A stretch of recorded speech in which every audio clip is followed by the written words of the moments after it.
This may look like something straight out of a sci-fi movie, but believe it or not, this is part of Saudi Arabia's newest mega city that is set to be the first of its kind in the world. This is the Line. The Line is a brand new type of utopian city, and this is just one small part of a $500 billion mega city project under construction in Saudi Arabia's Tabuk province. And the city is called Neom. As crazy as it looks, Neom is part of a master plan included in Saudi Arabia's 2030 vision to revolutionize the Middle East. The megacity is set to cover more than 10,000 square miles, and it'll be 33 times larger than New York City. So let's talk about it. The Line is just one region of Neom, but the Line is intended to be the innovative centerpiece of the region. It's just one of the crazy futuristic concepts that Saudi Arabia is working on. In addition to the Line, Saudi Arabia is also building two different airports, a mountain city, a floating industrial city, and a couple other distinct regions within the megacity of Neom, and it's all happening right now. Now, let's talk more about the Line and what exactly it's supposed to be. The Line is designed to be a linear 3D city, enclosed by a mirrored glass wall that is 105 miles long, 150 stories tall, and has the capacity to host over 9 million people. The idea is to create a zero carbon emission city with no cars and no roads, which is why everything is stacked vertically. Instead of cars for transportation, the Line will have a super high-speed autonomous rail system underneath the city that will allow people to travel from one end to the other, 105 miles, in just 20 minutes. The Line is designed to be a self-sustaining city with its own energy, agriculture, education, and innovation sectors. And since it's all in one line, the city will cause less harm to the environment around it, since it's all consolidated in a thin linear structure.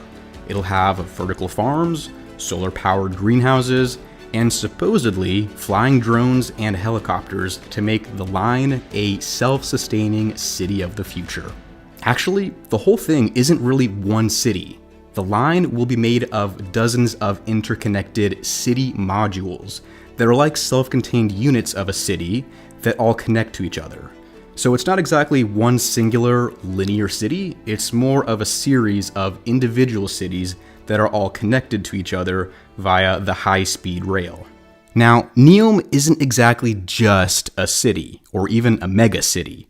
It's more of a region made up of multiple cities that will all be different, but they all have the same objective. All of Neom is meant to be an aspirational society for human civilization, a city of the future. Neom Bay is part of the first phase under development that will serve as a residential area on the coast of the Red Sea, along with the Neom Bay Airport to make the city more accessible to international travelers. Neom is strategically located in the heart of the Middle East, and for about 70% of the world's population, it's less than an 8-hour flight away. The purpose of Neom, aside from being a massive city of the future, is to attract businesses and investors from around the globe. It will be an autonomous economic zone with its own laws and regulation different from the rest of Saudi Arabia, but still under Saudi control. I mean, Neom is bigger than some entire countries, so the idea that this would be a self-governing zone is not far-fetched. Now, moving on to another region within Neom, Oxagon. This is Neom's industrial city on the water. Oxagon is supposed to be a trade city, partially on land and partially floating on the Red Sea. Using artificial intelligence and predictive technology, it's supposed to be an automated port, operating as a logistics hub, a manufacturing district, and shipping facility to stimulate global trade.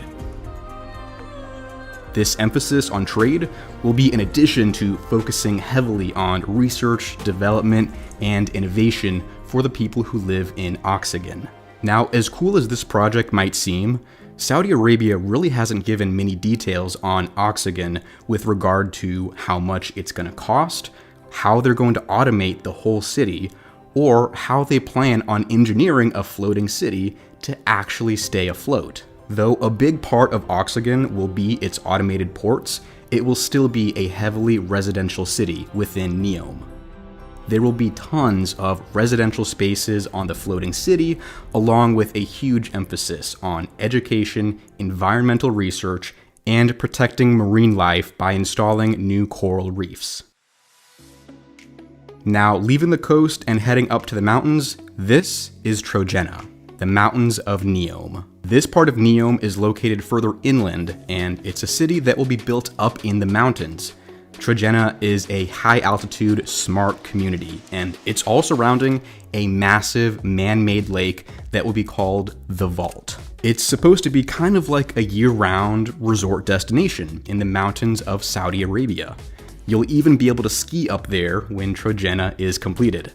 As unbelievable as Neom is supposed to be, there has actually been a ton of controversy surrounding this mega city to be built. There's also numerous potential issues from a project this ambitious. Considering that direct investment has been plummeting in Saudi Arabia, the volatility of oil prices, which the Saudi economy is heavily reliant on, plus, as progressive as they're trying to make this mega city seem, many people are still skeptical of Saudi Arabia as a country that has historically been scrutinized for its autocratic government, corruption, lack of women's rights, and its anti-LGBT laws. It doesn't exactly make sense for Saudi Arabia to try to set the standard for a city of the future. The whole purpose of Neom is to be the ideal representation of a smart city. But what makes this smart city so innovative? What even is a smart city? Saudi Arabia has always played a major role in the world's energy sector, but they're trying to diversify from being so dependent on oil exports.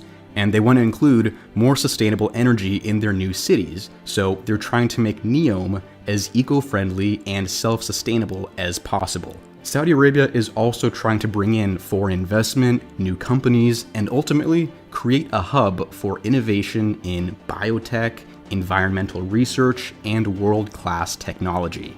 It's an ambitious project, to say the least. As cool as Neom might seem, it's still very early on in its development, and they've got a long way to go if they're truly going to make this a city of the future. You can probably guess that building a brand new city in the middle of the desert isn't exactly easy. That's why the whole project is supposed to take around 10 years to complete, assuming they stick with their proposed deadlines. Neom could be a game changer for Saudi Arabia if it actually ends up being anything close to what they're making it seem like. It could also be a stepping stone for other countries to implement similar agricultural and environmental practices, but probably on a smaller scale than what Saudi Arabia is trying to accomplish. Right now, construction is still underway on Neom Bay, one of the two airports, Oxygen and The Line. Saudi Arabia plans to complete the first phase of Neom by 2025, and the government of Egypt will be contributing some land since Neom is so close to the border. And Saudi officials have already stated they've been working with multiple US-based firms to engineer this city to perfection. All hands are on deck, but we are witnessing a new era of living in this city of the future. For more content on international development projects like this, be sure to stay tuned and subscribe to the channel. I'll see you next time.